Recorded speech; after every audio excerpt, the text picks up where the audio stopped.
Bismillah, alhamdulillah. Bismillah, alhamdulillah. Are you able to hear? You're able to hear?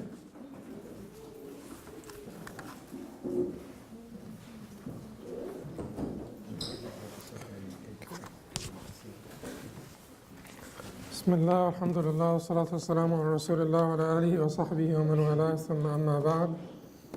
Inshallah, today we'll go over Bab al-Ri'aya from Manazil As-Saa'ireen. And you know Manazil As-Saa'ireen by Sheikh Abu Ismail al-Harawi rahimahullah, who died in 480 after Hijrah. And the commentary, the best commentary on Manazil As-Saa'ireen is Madaarij As-Saalikeen by al-Qayyim rahimahullah. And we are, alhamdulillah, done with two divisions.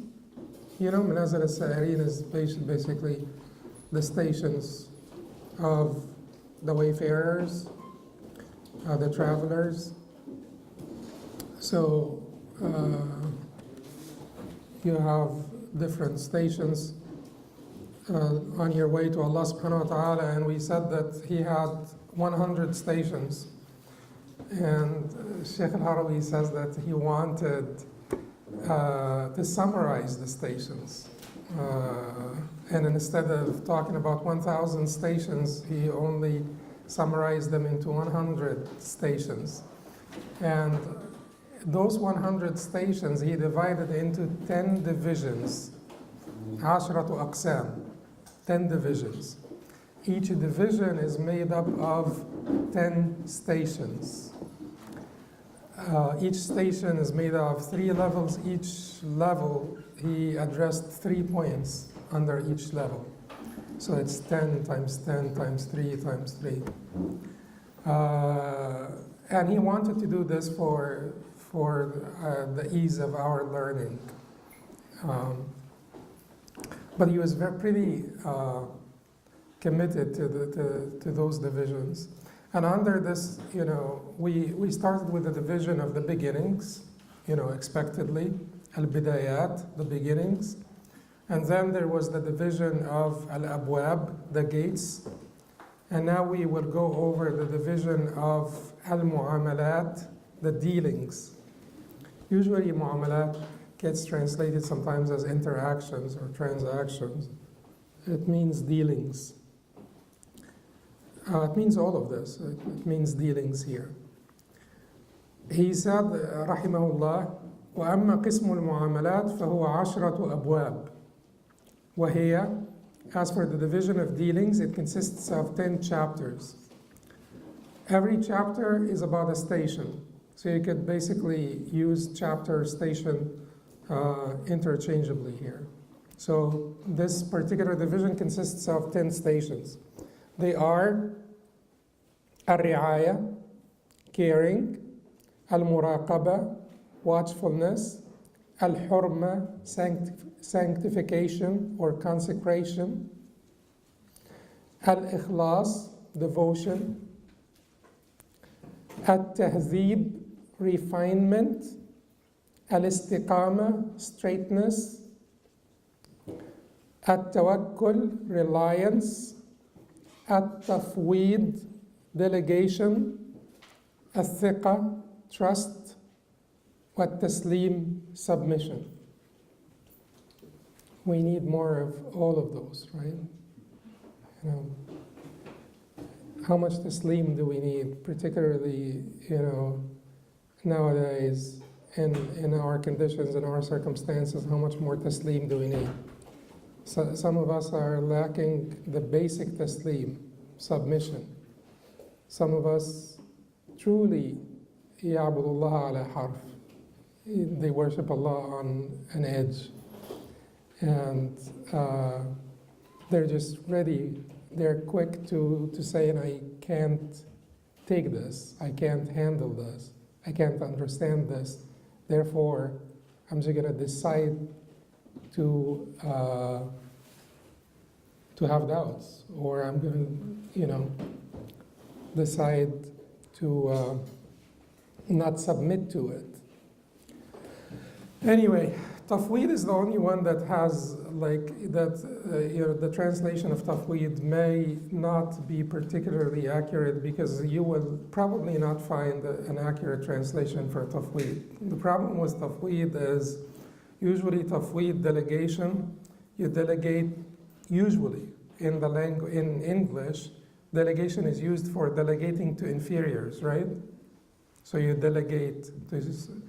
It doesn't mean that here. It means that you're delegating to Allah. It means that you're entrusting your affairs to Allah. It means that you're giving up control. You want Allah to control your affairs. You want Allah to decide for you. But I did not find a better translation than delegation, because it really is about entrusting your affairs to Allah subhanahu wa ta'ala. And it is different from reliance. Keep in mind that reliance is when you embark on something and then you count on Allah to help you. Delegation is greater than reliance, because delegation is basically saying to Allah, decide for me and then help me. So it is, and delegation is when you say, particularly in times of fitan, particularly in times where things are unclear, and in times of fitan, you want to delegate to Allah and you want Allah to decide for you. Decide for me, convince me of what you choose for me, and then help me. Okay, so these are the 10 stations that we will be going over, inshallah, in the next 10 weeks. Al-Ri'aya, caring, Al-Muraqaba, watchfulness, Al-Hurma, sanctification, Al-Ikhlas, devotion, Al-Tahzib, refinement, Al-Istiqama, straightness, Al-Tawakkul, reliance, Al-Tafweed, delegation, Al-Thiqa, trust, Wat-Taslim, submission.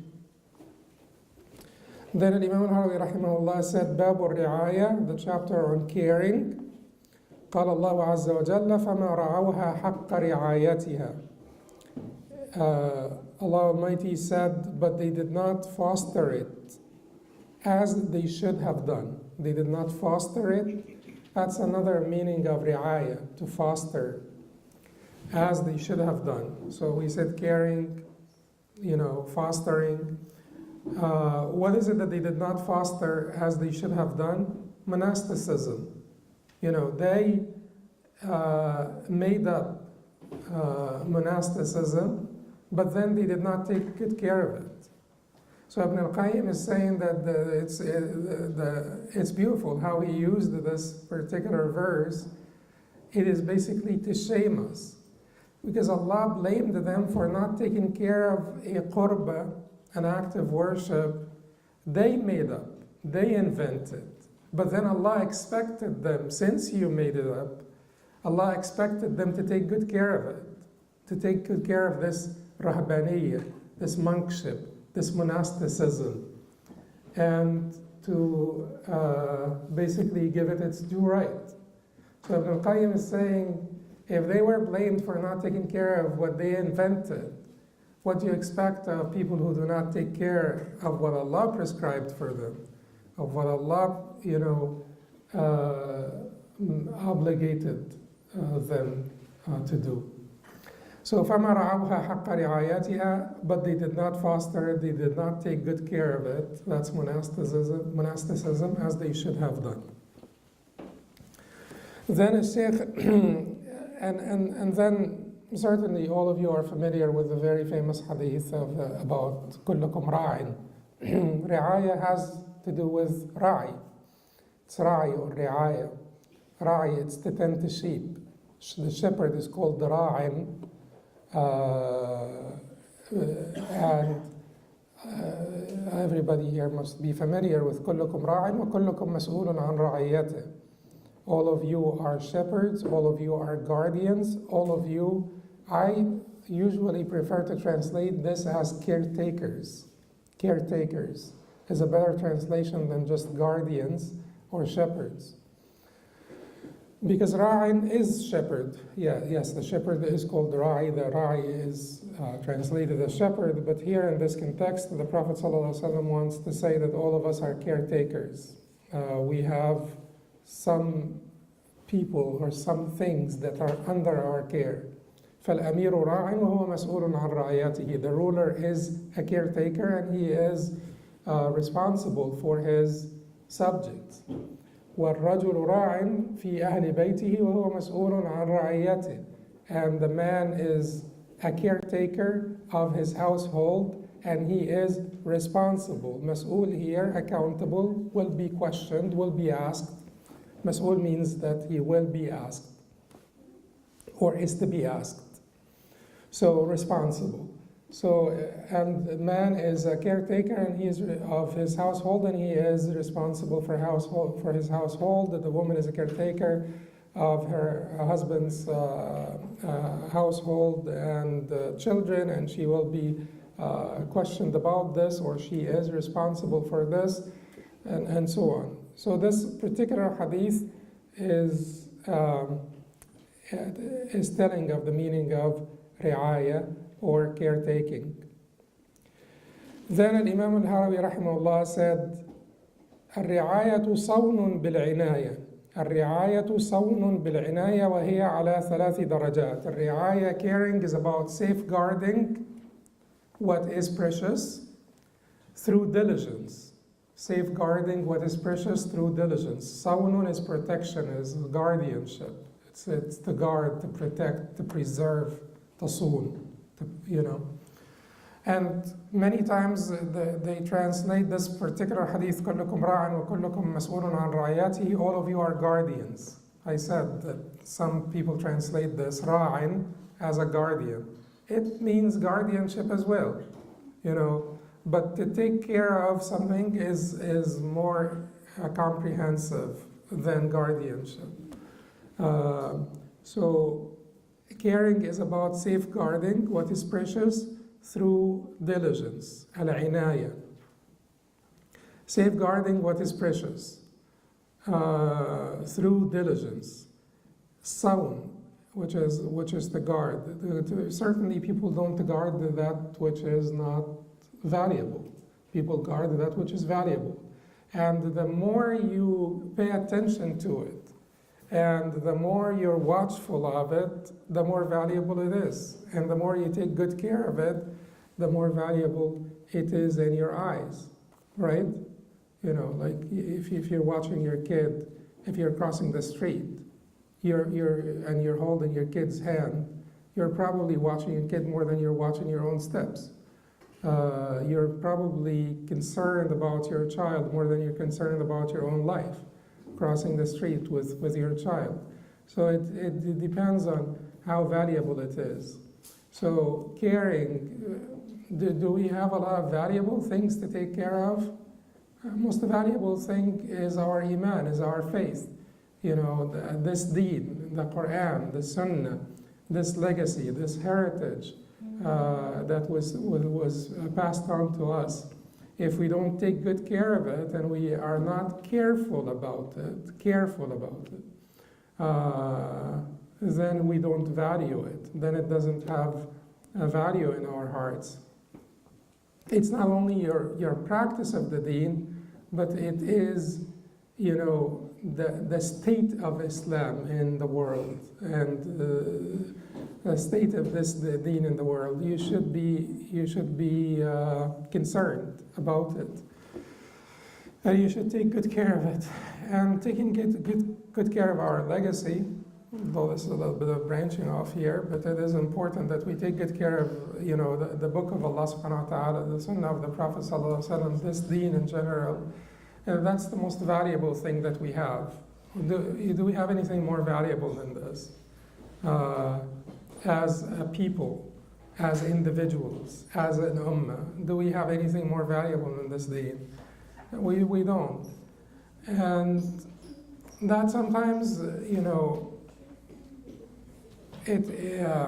it puts us sometimes in a difficult situation, because we know that the concept of renewal of the deen, adaptation to new circumstances, and so on and so forth, is a valid concept. At the same time, we want to preserve the purity of the deen and not compromise the fundamentals of the deen, the principles of the deen, the constants, thawabit of this deen. And the bottom line is about two things. If you want to do this, if we want to do this with ihsan, then there are two things that we need to do. We need to do the right thing for the right purpose. The right purpose is to ensure our sincerity when we do this, and the right way to do it is to let the qualified people do it, and when it comes to like renewal of certain ahkam or change of fatwa or something like this, the most qualified people are the ones that should be entrusted with this work. And then as a teacher or a preacher, you surround yourself with those most trustworthy people of the time. You surround yourself with them. You make sure some are on your right side and some are on your left side, and don't go out on your own, ever, unless you are the vanguard of the mujtahideen of the time. Then you may go out and show people the way and pull people towards your readings or your basically revelations or ilham, your inspiration. And it's extremely important. It's extremely important that we are careful about this. We take good care of this, and that we don't speak about Allah subhanahu wa ta'ala, His Messenger, His deed in a way that is unbefitting of us, unbefitting of our level, unbefitting of our standing. Imam Sheikh Abdul Qadir rahimahullah, in his article 23 of his book Futuh al-Ghaib, he says, وَلَا تَقُلْ فِي دِينِهِ بِهَوَاكَ. I'm going to say it all in Arabic and then translate it, because it's very beautiful. It's about it's about taking care of this deen. He said, وَلَا تَقُلْ فِي دِينِهِ بِهَوَاكَ فَيُرْدِيَكَ وَيُظْلِمَ قَلْبَكَ وَيَسْلُبَ إِيمَانَكَ وَمَعْرِفَتَكَ ويسلط عليك نفسك وهواك وشهواتك وشيطانك وأهلك وديرانك وأصدقائك وأخلاءك وعقارب بيتك وحياتها وجنها وسائر هوامها فينغص عيشك في الدنيا ويطيل عذابك في العقبة. So don't speak with your own whims and desires about the deen of Allah subhanahu wa ta'ala, lest He will destroy you, فيرديك. وَيُظْلِمَ قَلْبَكَ. It's a transitive verb sometimes. It means that He will take the light out of your heart. Darken your heart, take the light out of your heart. وَيَسْلُبَ إِيمَانَكَ وَمَعْرِفَتَكَ. And He will take away your iman and your knowledge.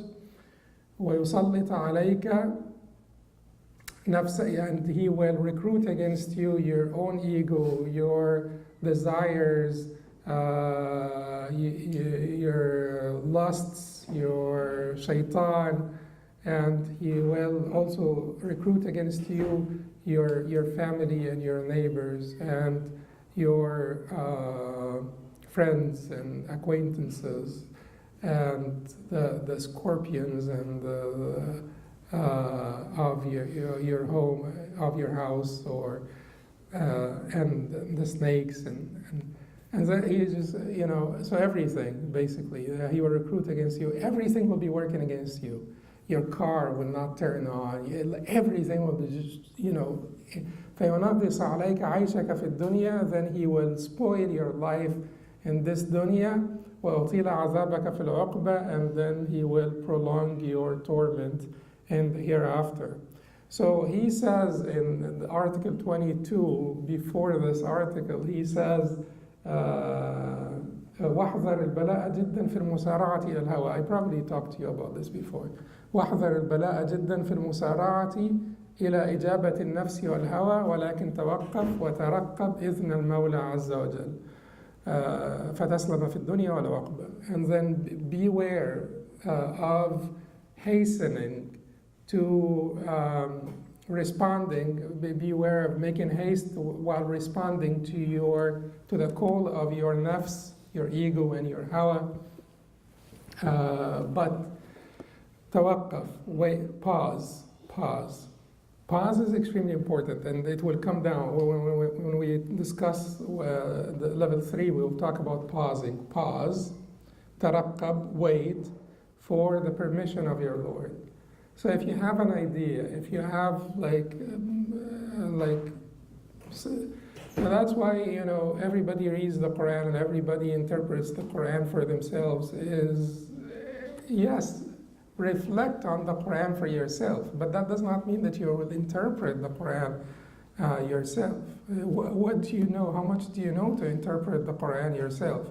There is a difference between reflecting on it yourself. You understand what it means. But you ask the learned people what it means. You ask the most learned of all people, the Prophet ﷺ, if he had an explanation for it. You ask the Sahaba, you ask the scholars, and then you reflect on it. And then you reflect on it, and it is important that you reflect on it. And basically, think that you are being addressed by this verse. But it's not like everybody will have their own interpretation of the deen. It will be complete chaos. There will be no deen to begin with. Tawaqqaf, wait, pause. Taraqqab, tawaqqaf, pause. Stop and wait for the permission of your Lord. And then he talked about the permission of your Lord. Before this, he talked about the permission of the Lord. It could be wahy for the prophets, could be ilham, inspiration for the awliya. But for people like us, it is basically to wait until you get enough support from your mashayikh and your peers. And that is how you know that maybe I should take another step. And so on. But for the majority of us, the public, reflect on the Quran. Yes, the Quran, you should basically relate to the Quran and reflect on the Quran and let the Quran instruct you in your daily life. Let the Quran instruct you in your daily life. But that does not mean that you will be the one to interpret the Quran, because it is not for us. Likewise, every time you come across an ayah or a hadith that you find difficulty with, wait until you find the answer that will not only give you comfort, because the idea here is not about your comfort. The idea is about your conformity to what Allah intended, what the Prophet ﷺ intended. But if you have not found comfort yet, wait, show more submission to Allah subhanahu wa ta'ala, learn more about the deen of Allah subhanahu wa ta'ala. At one point, you will have comfort. But don't be demanding of this comfort. Like every time you come across something, don't demand comfort as if you're entitled. Don't demand comfort as if you are entitled to this comfort. Mm-hmm. Don't demand certainty as if you're entitled, and we will come to this soon, inshallah. So it is very important that we take care of this religion, and it is the most valuable and most precious thing that we have. I had to say this because I was talking about saving that which is precious. This is the most precious thing that we have. Saving that which is precious through diligence, inaya. You have to be very diligent. And like I said, if there is something precious, people that do restoration of artifacts, and some of these artifacts could be extremely, extremely precious. You know how they handle them with extreme carefulness. And that's what you should do with that which is most precious to us. Diligence is important. The Prophet ﷺ said, مَا بَعَثَ اللَّهُ نَبِيًّا. This was reported by Bukhari from Abu Hurairah radiallahu anhu. مَا بَعَثَ اللَّهُ نَبِيًّا إِلَّا وَرَاعَ الْغَنَمِ. Allah had not sent any messenger except that they tended sheep. Or a prophet, except that they tended sheep. They were shepherds. And, Ibn Hajar reflects on this, and he says that sheep in particular they run away fast. It's not like camels, that camels are usually tied. Camels are more rebellious than sheep. And when camels run away, they are harder to bring back. But the human soul, because there is this pure fitra, is easier to bring back than camels. It is more like sheep, not like camels. You could bring it back.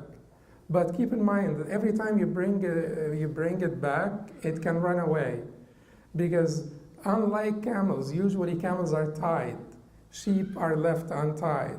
And then one shepherd, caretaker of sheep, will take care of a large flock, and then they will just disperse and run away in different directions. So he has to be on top of them all the time. And he has to bring them back.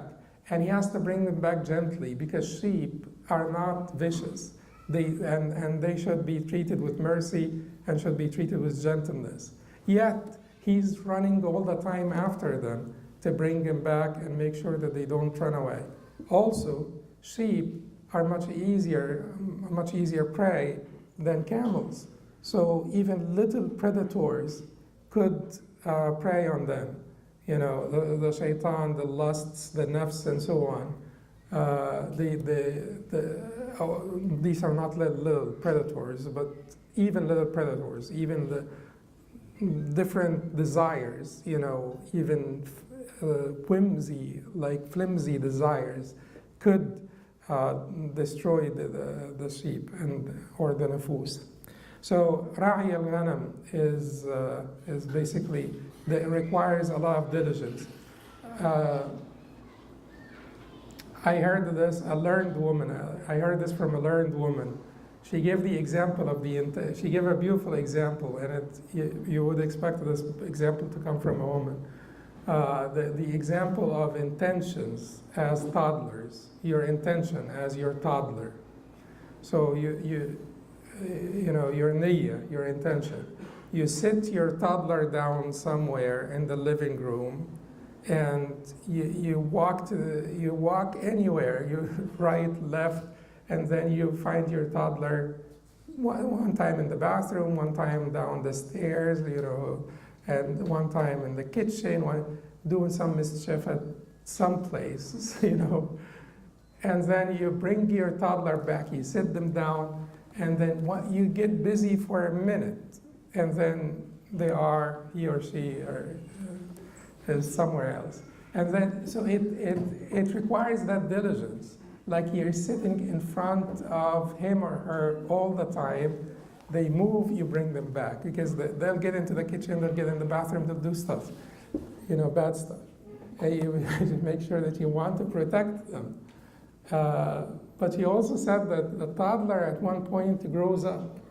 So your niyyah, after you had done this for some time, you leave your niyyah, you sit your niyyah down, you put your niyyah in some place, and then you come back and you find it in the same place. Your niyyah had grown up, just like your toddler grows up. The niyyah requires a lot of training, and it requires patience and requires time. But it is this diligence, inayah. So we're talking about ri'ayah as صون بالعناية, safeguarding what's precious through diligence.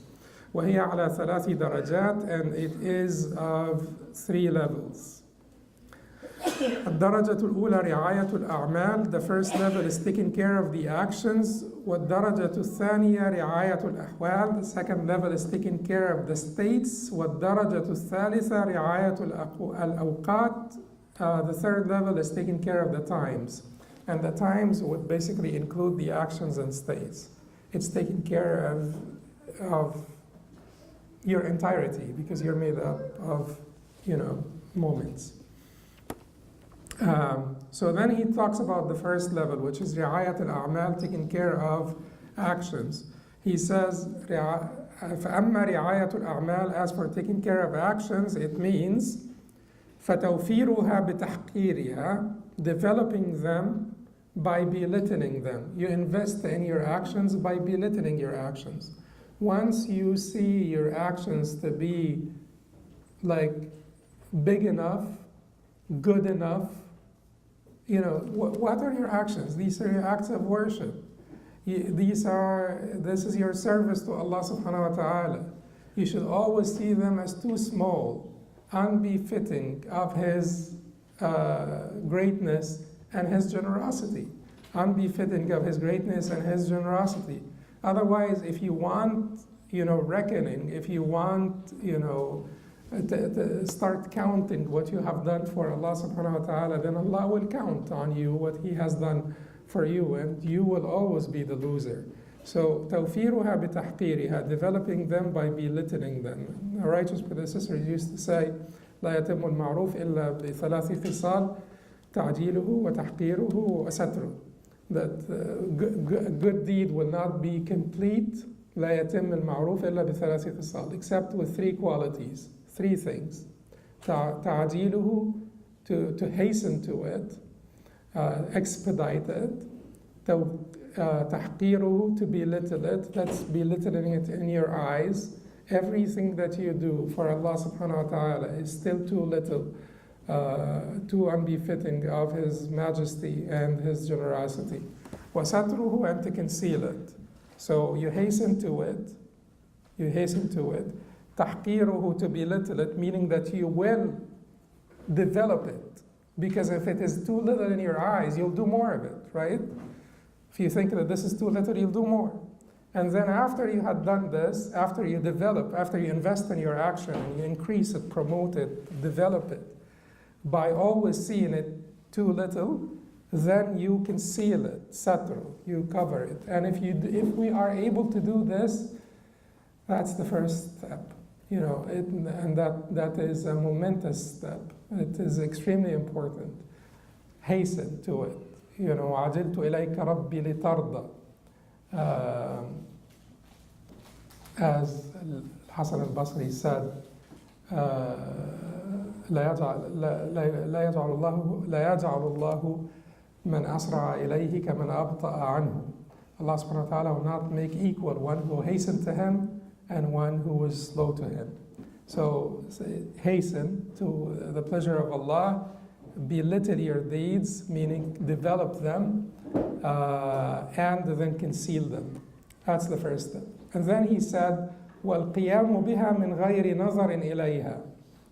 Now we're talking about رعاية الأعمال, basically how to take care of your actions. 3 points. The first is, developing them by belittling them. The second, وَالْقِيَامُ بِهَا مِنْ غَيْرِ نَظَرٍ إِلَيْهَا, establishing them without observing them.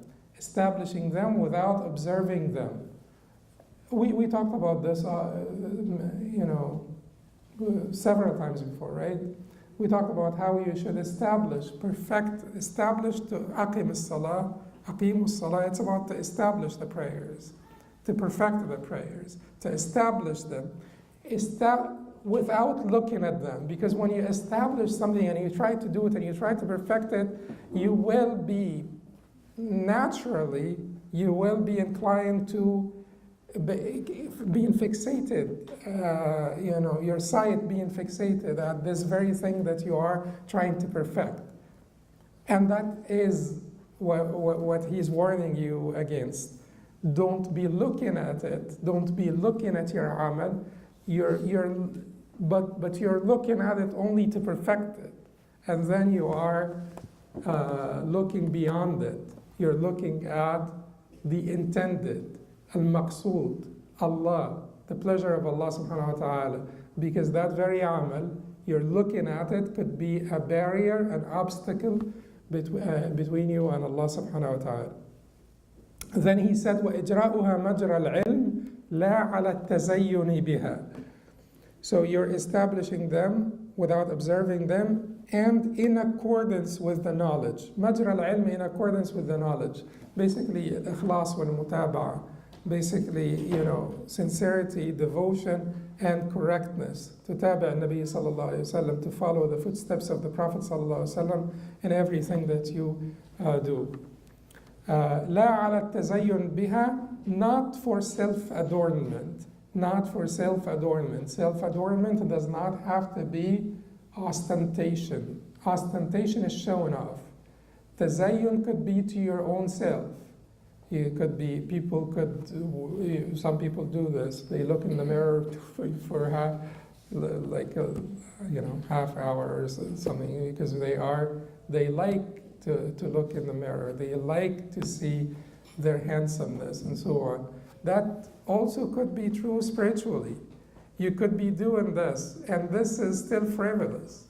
You're basically looking at your good qualities, and you keep on reviewing your good qualities. That is looking in the mirror for too long. It's a different type of mirror, but it's still looking in the mirror for too long. You should not be doing this. وأما رعاية الأحوال فهي أن يعد الاجتهاد مراياة or مراءة, both are correct. وهو as for taking care of the states, the hal, we said that the hal is your state at a certain time, al-maqam, and hal is more usually the different, we said before, different ways of differentiating between the hal and the maqam, but the hal is your state now. The maqam is a station that you have reached, that you should be settled in. But the hal is your current state. What is your state now? رعاية الأحوال, taking care of your states, your hals, your spiritual states. It means that one considers al-ijtihad muraya. They're excelling ostentatious. They're excelling. Their work, they consider it all ostentatious. All, not genuine. وَالْيَقِينَ تَشَبُّعًا. وَالْيَقِينَ تَشَبُّعًا. They consider their certainty groundless. So that they're always looking for more certainty. Ibrahim alayhi salam, was looking for more certainty. قَالَ وَلَمْ تُؤْمِنْ قَالَ بَلَى وَلَكِنْ لِيَطْمَئِنَّ قَلْبِي. Allah said to him, have you not believed yet? And he said, no, I have believed, but I want comfort for my heart.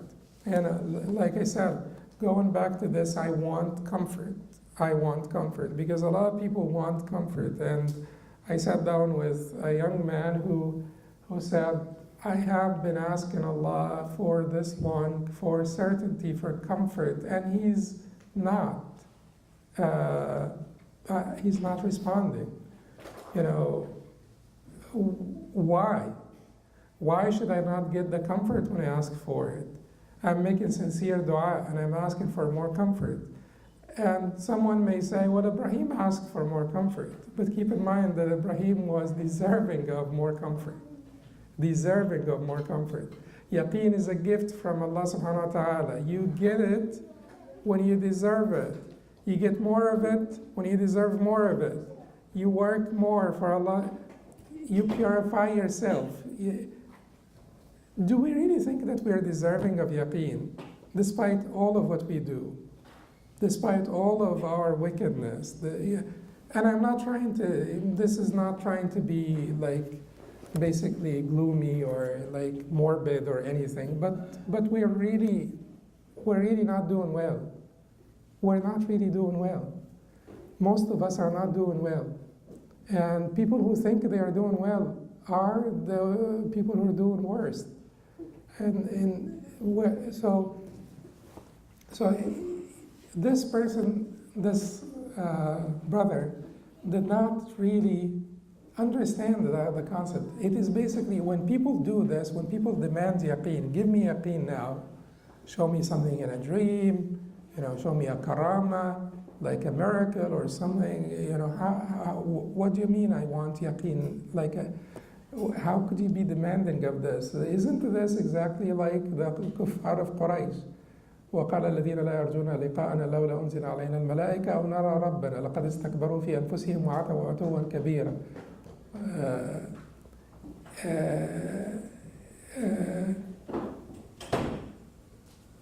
This is Surah Al-Furqan. Allah subhanahu wa ta'ala said that the people who do not expect or are not in anticipation of our meeting, they said, had the angels been sent down to us, or if we can only see our Lord.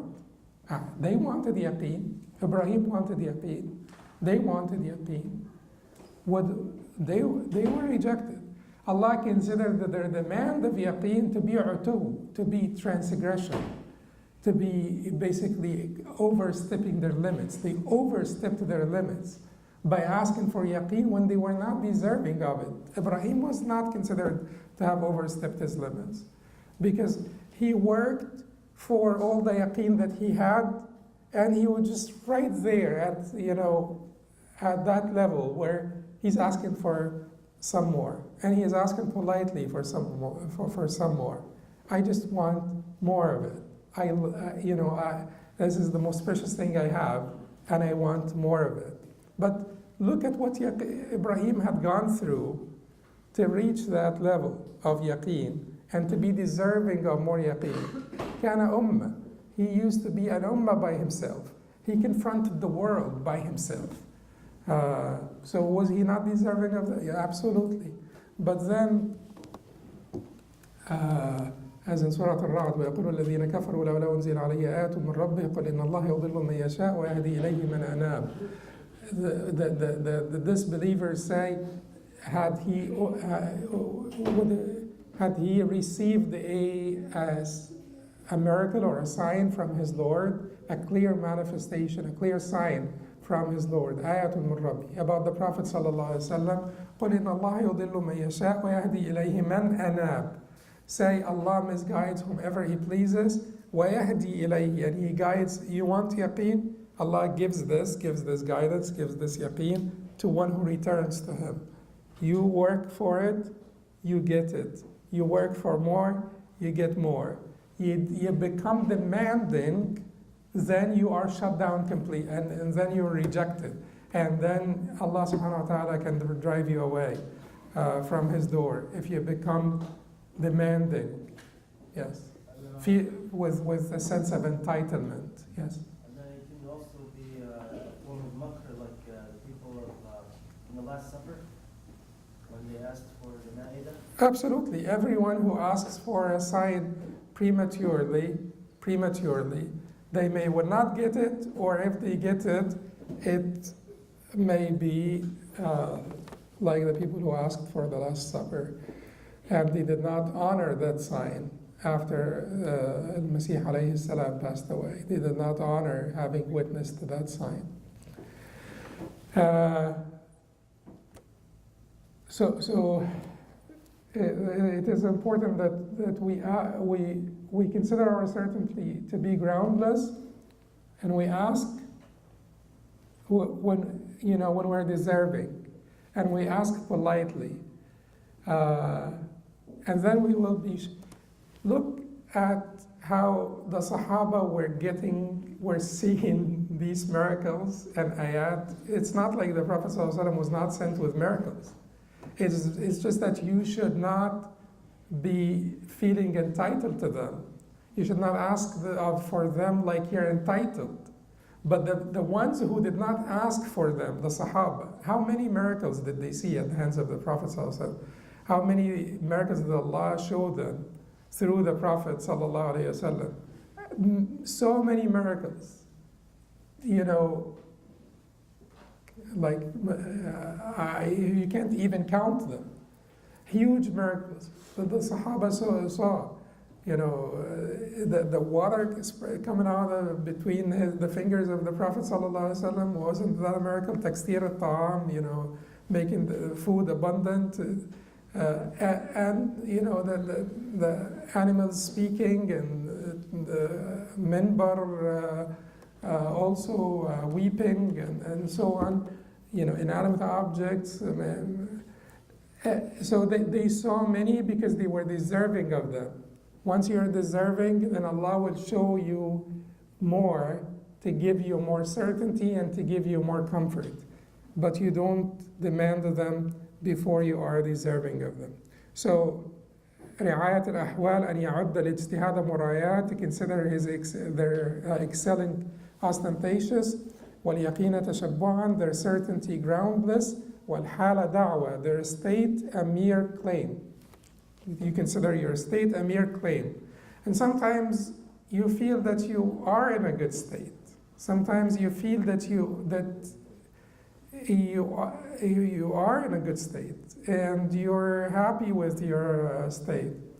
It does not mean that you will always, you're not suspecting your iman. You know that you believe in Allah subhanahu wa ta'ala, but you're not confident about it, and you're not confident that this is how you will reach the end line. And you're always concerned, you're always anxious. See, Abu Darda, if there is anyone who is in a good state, it would be like someone like Abu Darda, for instance, who enjoy the good state and good states and good maqams and good everything, good relationship with Allah subhanahu wa ta'ala. It would be people like Abu Darda radiallahu anhu. And Abu Darda, because this is quite telling of the importance of suspecting yourself. So Abu Darda radiallahu anhu, when he was dying, and this was reported by Abu Nu'aym al-Hilya, his wife said that when he was dying on his deathbed, he was saying, من يعمل لمثل مضجعي هذا من يعمل لمثل يومي هذا من يعمل لمثل ساعتي هذه. Who will basically learn from this, or who will work for the time when he will lie down like this, who will learn from the time when he will lie down like this, waiting for death. من يعمل لمثل يومي هذا, who will work for a day like this day, which is my last day, who would work for an hour like this hour, which is my last hour. And then he recited an ayah from Surah Al-An'am where Allah subhanahu wa ta'ala says, وَنُقَلِّبُ أَفِئِدَتَهُم وَأَبْصَارَهُم كَمَا لَمْ يُؤْمِنُوا بِهِ أَوَّلَ مَرَّةٍ وَنَذَرُهُم فِي طُغْيَانِهِمْ يَعْمَهُونَ. And we will turn away their hearts and their sights as they had refused to believe in it the first time, or as they had rejected it, كما لم يؤمنوا به, as they rejected it the first time. وَنَذَرَهُمْ فِي طُغْيَانِهِمْ يَعْمَهُونَ. And we will let them wander in their transgression or their tughyan. So Abu Darda here is saying that maybe I did not accept it.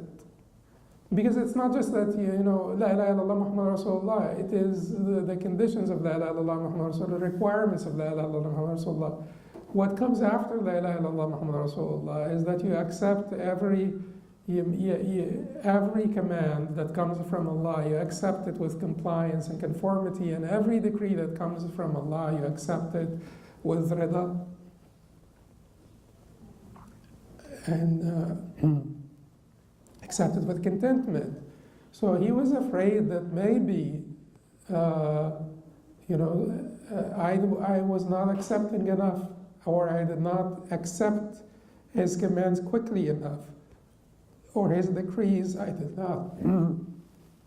My heart did not accept them with enough contentment. So, never trust your hal, never trust your state, your spiritual state. Be always worried about your spiritual state, because it may be a delusion. It may be an illusion. Your spiritual state, it may be an illusion that you just like to believe. And then he says, وَأَمَّا رِعَايَةُ الْأَوْقَاتِ فَأَنْ يَقِفَ مَعَ خَطْوِهِ. And as for taking care of the times, it is to pause with every step. And pause with every step is basically to take care of your step. Pause. It is important to pause. We Muslims really need to learn this. It is important to, before you, because that is basically the most important activity people embark on nowadays, is to post on social media. Just if this is the most important thing in your life, it just pause. Before you make a pause, read it a few times. Don't, even with emails. You know, I learned this from one of Mashayikh. I learned that it's a beautiful advice that I learned from one of the Mashayikh. He said, you know, emails are not like letters. In the past, we used to write letters. It used to sit on our desks for some time. Before you sent the letter, you proofread the letter. Emails are different. You just type, send, it's gone. You can't take it back. Don't send any email of any important, you know, substance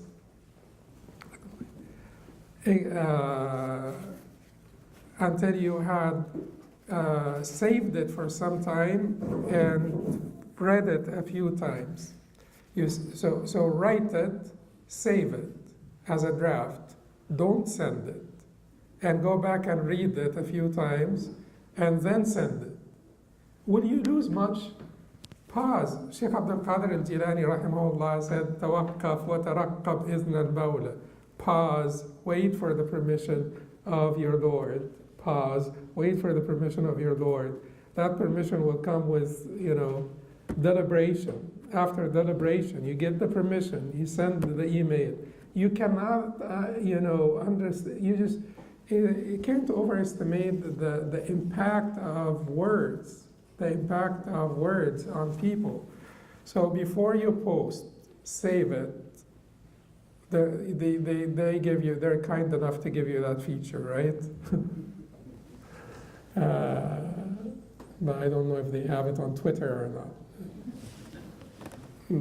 But save it and then go back, read it one more time or a couple of times, depending on, you know, the substance. The gravity, and whether it may hurt the feelings of some people, whether it may be a lie, falsehood that you are spreading, and then you'll go to your grave, and this falsehood continues to circulate.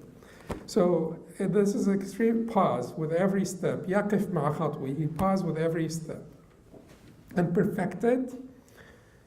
Then he said, ثم أن يغيب عن خطوه بالصفاء ثم أن يغيب عن خطوه بالصفاء من رسمه ثم أن يغيب عن خطوه, that is to detach from their steps, بالصفاء من رسمه, by purifying. Here means بالصفاء, purifying their heart, من رسمه, from their ego. But rasm is not, rasm is what? Drawing. It is the imprint. It is the author. All of this is rasm. It's basically,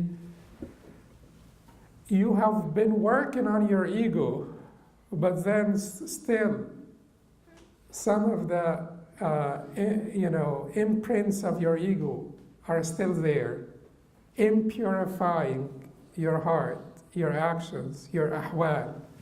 So now it is time that you completely move away, purify your heart from the remains of your ego.